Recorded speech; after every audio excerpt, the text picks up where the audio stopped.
Assalamu alaikum and thank you so much. Finally 1 million follower done. Oh my goodness. আল্লাহর প্রতি অশেষ অশেষ কৃতজ্ঞ। বিশেষ করে আমাকে এত সুন্দর নেক হায়াত দান করার জন্য, যার বিনিময়ে আমি পুরো পৃথিবী ভ্রমণ করে আপনাদের সামনে ভার্চুয়াল কিছু ব্লগ উপহার দিচ্ছি। তারপরে ধন্যবাদ জানাই আমি আমার বাবা মা, আমার ভাই বোন, আমার ফ্যামিলি, আমার পরিবার, আমার ওয়াইফ, আমার সন্তান, যাদের স্যাক্রিফাইস আজকে আমাকে এতটুকুতে নিয়ে আসছে। যেটা সত্যি কথা, মানে তাদের স্যাক্রিফাইস ছাড়া কোনোভাবেই পসিবল ছিল না। বাবা মা সাপোর্ট করছে, ওয়াইফ সাপোর্ট করছে, আমার বাচ্চাদের যে টাইমিংটা, যে সময়টা আমি বিভিন্ন দেশে ট্যুর দিচ্ছি, তারা এখান থেকে বঞ্চিত হচ্ছে। সর্বোপরি আমি তাদের প্রতি কৃতজ্ঞ। এবং আপনারা, যাদের নিয়ে আমার এই জগৎ সংসার, যাদের নিয়ে আমার এই ব্লগ ক্যারিয়ার, কি বলবো আমি, আপনারা যে কত উপকার করতেছেন আমাকে বলার ভাষা নেই। প্রতিনিয়ত কমেন্ট করতেছেন, ভালো মন্দ সব কিছু কমেন্টের মাধ্যমে আমাকে তুলে ধরতেছেন জিনিসগুলো, আমার জন্য আসলে অনেক গ্রেটফুল। সো কিছু প্রশ্নের আনসার দেবো আজকে। আপনাদের অনেকেরই অনেক প্রশ্ন আছে, সেই প্রশ্নগুলোর পরম করুণাময় আল্লাহ তাআলার প্রতি অশেষ কৃতজ্ঞতা আবার জানিয়ে আমি শুরু করতেছি। আপনাদের কিছু প্রশ্নের আনসার দিব। শুরু করতেছি কি, আমার লাইফের কাহিনী। আমি বলছিলাম 1 মিলিয়ন হলে আপনাদের অনেক কিছু আমি জানাবো। প্রথমত হলো যে আমি আমার লাইফে এতটুকু কিভাবে আসলাম। দেখেন, আমার পড়ালেখা যদি বলি, আমি ক্লাস সিক্সে উঠে আমার পড়ালেখা কমপ্লিট হয়ে যায়, শাটডাউন। পড়ালেখা কমপ্লিট করতে পারি নাই, পারিবারিকভাবে অসচ্ছল ছিলাম আর্থিকভাবে, কিন্তু পরিবার অনেক সুন্দর ছিল। আমার আম্মু চাইছে আমাকে পড়ালেখা করাইতে, আমার আম্মু চাইছে জব করতে। তো এটা আমি কোনোভাবেই আমার আম্মুকে জব করতে দেই নাই। এটা আমার কেন জানি বিবেক এবং অনেক কিছুতে আমার বাদ ছিল। আমার মাকে আমি বৃদ্ধ বয়সে জব করতে দেব, এই ভেবে আমি আমার পড়ালেখা স্টপ দিয়ে দিই। বিকজ মোটামুটি আমাদের ফ্যামিলিতে অনেক ঋণ ছিল, যার কারণে মনে করেন যে আমার ক্লাস 5-এ ওঠার পরে আমি চট্টগ্রামে চলে আসি ফ্যামিলি সহ, অনেক ঋণের একটা ভার নিয়ে। ওই ঋণ পরিশোধ করতে করতে বাবার পক্ষে অসম্ভব ছিল, ফ্যামিলির পাশাপাশি পড়ালেখা অনেক কিছু ছিল চাপ, যার কারণে ক্লাস 6-এর পর আর পড়ালেখা করা হয় নাই। মা জব করতে চেয়েছিল, আমি দেই নাই মাকে। আমি নিজেই জবের জন্য আমি তখন নেমে গেছি। নেমে আমি হলো যে একটা চাকরিতে আমি জয়েন হই 3,000 টাকা বেতনের। সেই চাকরিটা ছিল মাসুদ ফিশ প্রসেসিং, চট্টগ্রাম কর্ণফুলীতে, ফিশারি ঘাটে। তো 3,000 টাকা বেতন, ওইখানে আমার চাকরি জীবন শুরু হয় খুব বাচ্চাকালে। এর আগে আমি অনেক জায়গায় ট্রাই করি, আমার বয়স 18 না হওয়াতে আমাকে কোনোখানে চাকরি দেয়নি। সো ওইখানে কোনোভাবে ম্যানেজ হয়ে যায়। দেন আমার ওখান থেকে আমার চাকরি জীবন শুরু।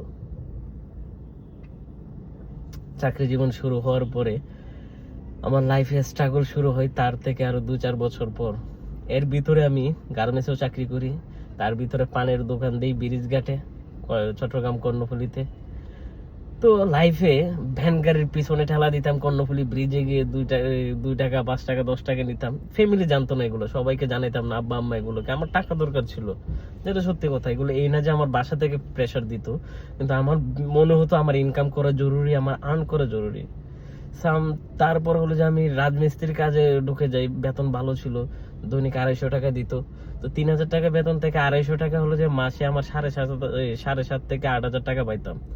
তো ওই রাজমিস্ত্রির কাজে জয়েন হয়ে হলো যে বিভিন্ন জায়গায় কাজ করি। আপনি আমার মাথার চুল দেখেন, এই চুলগুলো যে গেছে না, এগুলো গরম সিমেন্টের বস্তা টানতে টানতে গেছে, যেটা সত্যি কথা। আমার লাইফে যে আমি কি পরিমাণে স্ট্রাগল করছি, আমি এটা প্রাউডলি বলতেছি। দেখেন, এখানে আমার ওই কান্না করার কিছু নেই, ইমোশন হওয়ার কিছু নেই। কাজ করা ভালো, চুরি করা মানুষকে ঠকানোর চেয়ে। রাজমিস্ত্রি কাজ করি আমি। আমার লাইফে আমার আর্নিং করার জন্য আমি অনেক কিছু করছি। আমার লাইফে এই যে দেখেন পানের দোকান। হ্যাঁ চলেন, আজকে অনেক কথা বলবো আপনাদের সাথে, ভিডিওটা লং হবে।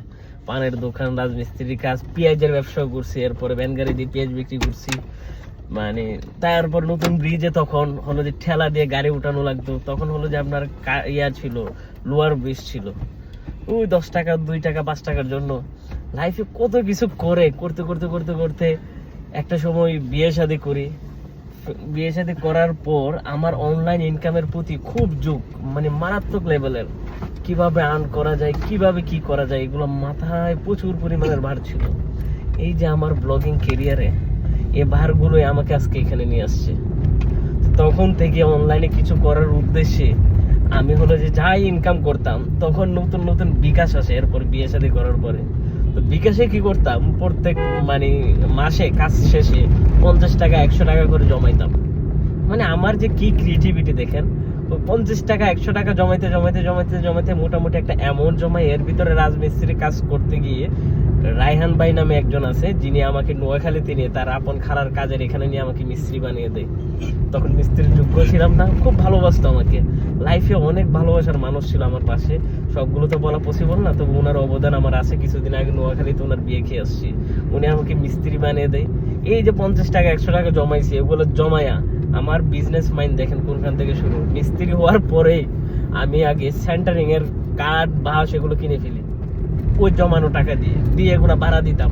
ভাড়া দিলে এক এক সাইড থেকে 1500 2000 টাকা দিত। এগুলো আবার আমি এগুলো প্রচুর পরিমাণের ভাড়া দিয়ে টাকা কামাইছি। এই যে 1500 2000 এগুলো আবার খরচ করতাম না, বাসায় হয়তো কিছু বলতাম না। এগুলো আবার কি করতাম, বিকাশে নিয়ে জমাইতাম। টাকা জমানো যে একটা হেডেক, জমাইতে জমাইতে একটা সময় অনলাইন নিয়ে ঘাটতে ঘাটতে একটা পার্ট আছে যেটা আমি স্কিপ করি, এটা না বলে এটা অন্য সময় বলবো। সো ইনভেস্টমেন্টে যাই, ব্যবসায়িক থিং থেকে অনলাইনে যে কোনো একটা জায়গায় ইনভেস্ট করি। সো এটা নাই বলি, ওই ইনভেস্টমেন্টটা এন্ড ফিউচারে গিয়ে আমার জন্য একটা বুম হয়ে আসে, যেটা আমার লাইফে অনেক শাইন। সো এই যে আমার স্ট্রাগল পিরিয়ডটা যাওয়ার পরে আমার লাইফের সবচেয়ে দুঃখের সময় এই জিনিসটা বুম হয় কখন জানেন? টানা 3 মাস কাজ নেই, বাসায় বসা একজন রাজমিস্ত্রি। যে তখন আমার বেতন ছিল হলো যে 700, রাজমিস্ত্রির বেতন ছিল তখন সবার 500, আমাকে 700 টাকা বেতন দিত। আমার সাইট বন্ধ, কি কারণে? আমি হলো যে আমি এই একজনের আন্ডারে হলো যে 5 থেকে 6টা হেল্পার খাটায় আপনার হলো যে ছাদ ঢালাই দিতাম আর কি। সিনিয়র মিস্ত্রি হয়ে গেছি ততদিনে। তো যেই ব্যক্তির ইনকাম 700 টাকা, সে 3 মাস অফ, তো ফ্যামিলিতে কি পরিমাণ প্রেসার পড়বে এটা তো জানেন। এর ভিতরে হলো যে ছোট বোনেরও বিয়া হয়, অনেক কিছুই এগুলা। ছোট বোনের বিয়া হয়ে যায়, তো এগুলার টানা টানা করে অনেক কিছু করে। মাথার ভিতরে আমি ঘরের বড় ছেলে, একটা হেডেক, 3 মাস কাজ নেই, সামনে রমজান। আহারে কি কষ্ট, মানে মারাত্মক লেভেলের। আমি তো হাইসা বলতেছি, এটা আমি জানি এই কষ্টটা কিরকম ছিল। তো এই সময়টাতে সর্বশেষে যখন 3 মাস কাজের পরে একটা কাজ পাই, ওখানে গিয়ে দেখে রড আসে নাই, কাজ 1 মাস বন্ধ। কেন? মালিকের প্রবলেম। আমি মানে সম্পূর্ণ ভেঙে পড়ি। আমার মানে জমা টাকা টুকা সব শেষ, অনলাইনে ইনভেস্ট করে রাখছিলাম যে কোনো একটা জায়গায়। তো যাই হোক, পরবর্তীতে হলো যে আমার লাইফের সবচেয়ে ক্রুশাল মোমেন্ট, আমার তখন আর কিচ্ছু করার নাই কান্না করা ছাড়া। পরে আমি সাইড থেকে গিয়ে বাসায় যে যাবো, লজ্জায় যাইতে পারতেছি না। পরবর্তীতে আমি গেছি হলো যে একটা বিলে চট্টগ্রামে, বুঝছেন, মানে বুটবাজার পার হয়ে, চট্টগ্রাম কর্ণফুলী বুটবাজার একটা লোকেশন আছে, ওইটা পার হয়ে অনেক দূরে আমি একটা জায়গাতে বিলের ভিতরে গিয়ে, শীতকালে তখন মানে শীত ছুঁই সম্ভবত, আমার মনে পড়তেছে না তো ঠিক ওই সময়টাতে আমি গিয়ে বসে আছি। হ্যাঁ, শীতের সময়। তো যখন আমি গিয়ে বসে আছি না, মানে আমি কথাই বলতেছি না, সকাল 9টা বাজে বসছি, দুপুর 11টা 20 অ্যাপ্রক্সিমেটলি, না হলে 12টা 20-এ টুন করে একটা মেসেজ আসে। কি মেসেজ আসে? ইউ হ্যাভ ক্রেডিট 23,450 টাকা। ওই দিন আমার লাইফে সবচেয়ে বেশি খুশি হয়েছি, মানে মারাত্মক লেভেলের খুশি। অনলাইনে আর্নিং এর যে একটা যাত্রা শুরু, আলহামদুলিল্লাহ আজকে আমি অনেক কিছু এই পর্যায়ে আসছি। স্ট্রাগলটা আমি শর্টকাট বলতেছি, ইন ডিটেল হয়তো কোনো একটা সময় পডকাস্ট অথবা ডিটেল ভিডিওতে আমি আপনাদের সাথে শেয়ার করব। তো এই যে আমার অনলাইন যাত্রা শুরু, ওখানে আর্নিং এর পরে মানে 3 মাস পর আমি আমার ফ্যামিলি চট্টগ্রাম থেকে শিফট হয়ে বাড়িতে চলে আসি। এরপর থেকে আমার যাত্রা শুরু, আলহামদুলিল্লাহ পিছনে ফিরে থাকা তো হয় নাই। ফ্যামিলি নিয়ে আসার পরে তখন আমি চিন্তা করলাম যে আমার খুব শখ ঢাকা দেখার। আমি ঢাকার চেহারাই দেখি নাই, বিশ্বাস করবেন, কোনোখানে ঘুরতে যাই নাই। যে মানে এখানে যেখানে আমার হলো যে দিন মানে ভাত খাইতে আমার কষ্ট হয়ে যেত, ওখানে ঘোরাফেরা এগুলো মানে আসলে এগুলো বিলাসিতা ছাড়া কিছুই ছিল না। তো আমার খুব স্বপ্ন ছিল বাংলাদেশটা দেখার, পৃথিবী কত সুন্দর, এগুলো মনে মনে কত কিছুই থাকে, মানে নবাব একটা ভাব আগেই ছিল আমার। এই যে বিভিন্ন কিছু দেখার শখ, এই শখ গুলাই আমাকে কেন্দ্র করে আস্তে আস্তে এই রুহান বানাইছে। বাট এই ব্লগটা শুরু হলো যে আমার চট্টগ্রামে ব্লগিং ক্যারিয়ারটা। আমার এক বন্ধুর সাথে আমি ঘুরতে যাই কেপিজেডে, তার নাম মিরাজ। সে আমাকে বলছিল, আমি অনেক কিছু স্কিপ করতেছি বিকজ এক ভিডিওতে বললে এগুলা পুরা কি বলে না যে দিন রাত হয়ে যাবে। যাই হোক, সে ক্যামেরা হাতে নিয়ে, ক্যামেরা বলতে আমার আইফোনের ক্যামেরাটা, মানে আইফোনটা হাতে নিয়ে সে বললো রোহান ভাই কিছু বল। মানে সে আমারে তুই করে বলে, আমিও তারে মানে ফ্রেন্ডলি সম্পর্ক। সে আমার কিছু বলতে গিয়ে আমি বলি hello guys, it's me Rohan and welcome to brand new blog. আজকে আসছি আমরা কেপিজেড দেখতে। এই যে শুরু পাগলামি, এই পাগলামি 64 জেলা ঘুরছি আমি।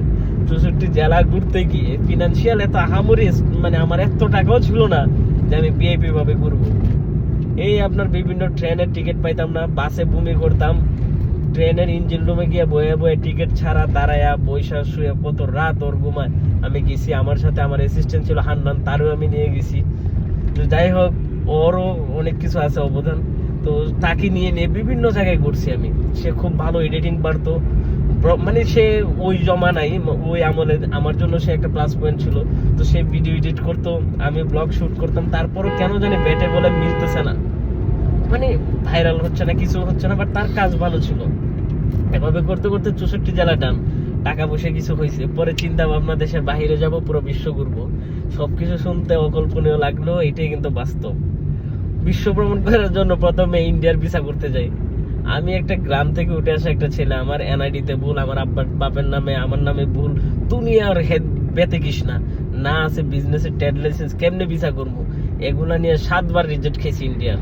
7 বার রিজেক্ট খেয়ে 8ম বারে সাইফ ভাই নামে একজন ভদ্রলোক, বর্তমানে ইতালি প্রবাসী, সে আমাকে হেল্প করে ইন্ডিয়ার ভিসা করাই দেয়। তো 7 বার রিজেক্ট খাওয়ার পরে ইন্ডিয়া যাই। যাওয়ার পর ওইখানে একটা ভিডিও মোটামুটি ভিউ হয়, সেটা হলো যে খাজা সম্ভবত হলো যে আজমির শরীফের মোটামুটি ভিউ হয়, তাও আবার কপিরাইট চলে আসে। তারপর বিশ্ব ভ্রমণের যাত্রা শুরু। অ্যাপ্লাই করি সিঙ্গাপুর ইয়ার জন্য, মালয়েশিয়ার জন্য, মালয়েশিয়া রিজেক্ট। সিঙ্গাপুর ভিসা হয়ে গেছে, পরে সিঙ্গাপুর ঘুরলাম, পরে থাইল্যান্ড ঘুরলাম, মালয়েশিয়া ঘোরা হয়নি, রিজেক্ট মেরে দিছে, ভিউ নাই। তারপরে ভিয়েতনামে গেলাম, আলহামদুলিল্লাহ। ভিয়েতনামে যাওয়ার পর আমার ট্রাভেল জগতে সবচেয়ে বড় একটা মোটিভেশন আছে, আমার ওখানে দেখা হয় ক্রেজি XYZ, ইন্ডিয়ার সবচেয়ে বড় চ্যানেলের ভিতরে এটিও একটি পড়ে। ক্রেজি XYZ এর সাথে সারাদিন ঘুরি। আমি জানি না সে যে এত বড় মানের একজন ইউটিউবার, তারই চিনি না। সে আমার ছবি তোলে, আমি তার ছবি তুলি, দুজনে হলো যে একজন আরেকজনের ছবি তোলে। সন্ধ্যাবেলা সে আমাকে বলে ভাই তারা ইউটিউব চ্যানেল কা নাম কি আছে? আমি তার দেখাইতেছি আমার ইউটিউব চ্যানেলে, তখন মনে হচ্ছে 900 নাকি কত সাবস্ক্রাইবার ইউটিউবে, মানে এটা আহামরি কিছু হয় না, 900 না 1100 সামথিং। পরে সে সাবস্ক্রাইব করলো। আমি বললাম ভাই তারা ইউটিউব চ্যানেল কা নাম কি আছে? ভাই 29 মিলিয়ন সাবস্ক্রাইবার। আমার যখন শুরু করছে আমি ব্যস্ত হয়ে গেছি, আমি ব্যাক করলাম। আমি ওমা কার সাথে ঘুরলাম সারাদিন, এত বড় একটা সেলিব্রিটি কিন্তু ওদের ভিতরে কোনো অহংকার না, কি সুন্দর মিশু, মানে গজব লেভেলের মানুষ। তো পরে আমি চিন্তা করলাম তার সাথে কি আমি প্রমোশনাল ভিডিও বানাবো, তারে বলবো আমার চ্যানেল সাবস্ক্রাইব করতে। কিন্তু আমার মাথার ভিতর গ্রেডি জিনিসটা ছিল না, লোভ। আমি বললাম এত জ্ঞানী ব্যক্তির কাছ থেকে আমি একটা মহামূল্যবান জিনিস নেবো, সেটা কি উপদেশ। তারে বললাম যে ভাই দেখো, এই অবস্থা, আমি এতদিন ধরে ট্রাভেল ব্লগ করতেছি, আমার গ্রো হচ্ছে না, বাট কেন জানি কোনো একটা মিসিং। তো তোমার সাথে আমি ছবিও তুলবো না, ভিডিও বানাবো না, বাট তুমি আমার এমন একটা উপদেশ দাও যেটা আমি ভালো কিছু করতে পারবো। এই যে দেখুন আমার খোদা কি আমার জানার শখ। কারণ সে একটা ভিডিও বানাবে, ভাইরাল হবে কি হবে না ওইটার আশা ছেড়ে দিয়ে তার কাছ থেকে টিপস নিলাম। সে আমাকে বলে ভাই तू ऐसा कुछ कर जो किसी ने कभी नहीं किया, किसी को देखकर उसकी तरह मत बन, किसी को फॉलो मत कर। এই যে তার এই 2-4 লাইনের কথা আমার লাইফে সবচেয়ে বড় টার্নিং পয়েন্ট হয়ে আসে। এরপর আমি পরের দিন ব্লগ করতে যাই, ভিলেজ ব্লগ। এই ব্লগ করতে গিয়ে এর ভিতরে পরিচয় হয় সুমন ভাইয়ের সাথে। মাঝখানে সুমন ভাই, আসসালামু আলাইকুম। ওয়ালাইকুম আসসালাম। এই ভাইয়ের সাথে পরিচয়ের আগে থাইল্যান্ডে আমি এখানে একটা জিনিস স্কিপ করে ফেলছি। থাইল্যান্ড যাওয়ার সময় ভাই আমাকে ফুল আইটিনারি দেয়, মানে ভাইয়ের সাথে তখন সম্পর্কটা আস্তে আস্তে বিল্ড আপ হইতে হইতে এমন পর্যায়ে হয়েছে, এখন আমার আপন বড় ভাইয়ের চেয়ে আমি আমার বড় ভাই না, আমি মনে করি আমার বড় ভাই অথবা বন্ধুর মতো মিশি।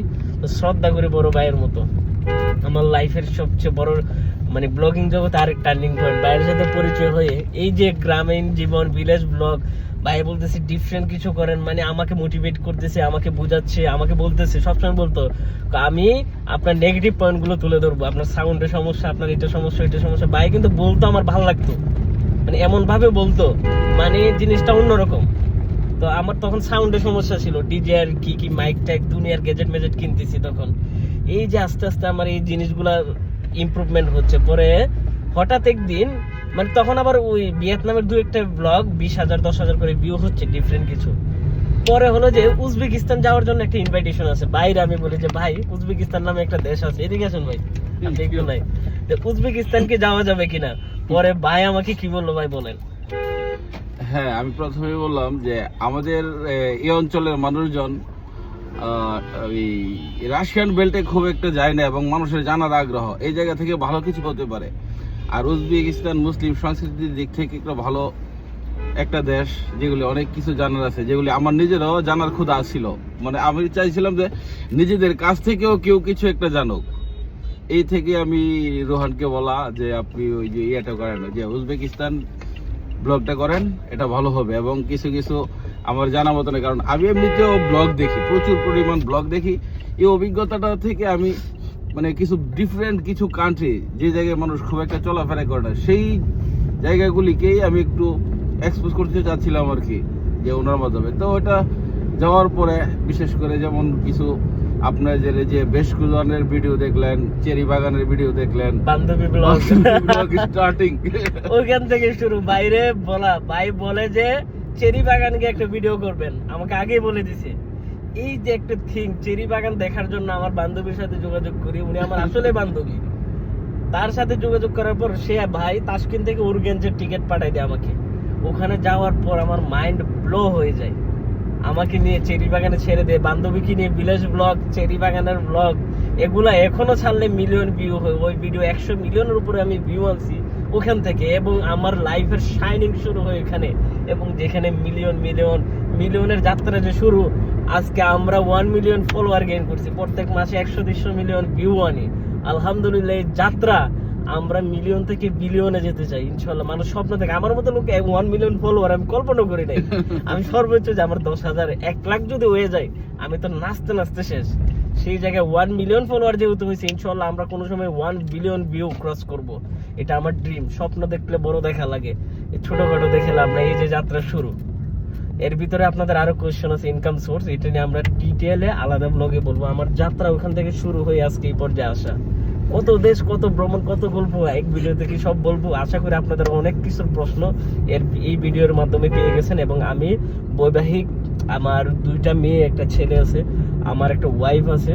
আমি তাকে খুবই সম্মান করি, আমি তাকে খুব ভালোবাসি। আমার আব্বু আম্মু, আমার ফ্যামিলি, আমার ছোট ভাই নাম শিবাত, মালয়েশিয়াতে থাকে, ছোট বোন থাকে কর্ণফুলী চট্টগ্রামে, পারিবারিকভাবে যৌথ ফ্যামিলি, এবং আমরা একসাথে আছি।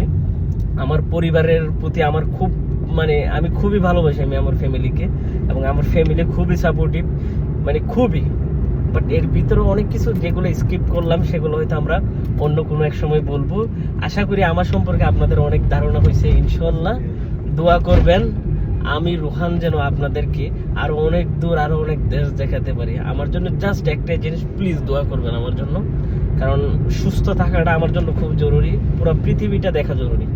আমি আমার ফ্যামিলিতে, যাই হোক আর কিছু নাই বলে, আমি ইমোশনাল হতে চাই না মানুষের মতো কাইন্দা কাইটা। রাজমিস্ত্রি থেকে আজকে হলো যে কি বলো না, কুটিরপতি, হ্যান ত্যান, বগিচকি, এগুলো কিছুই বলবো না। এতটুকুই বলবো, অদম্য সাহস রাখেন, পেশা যেটাই হোক, দুনিয়াতে সব পেশারই ভ্যালু আছে।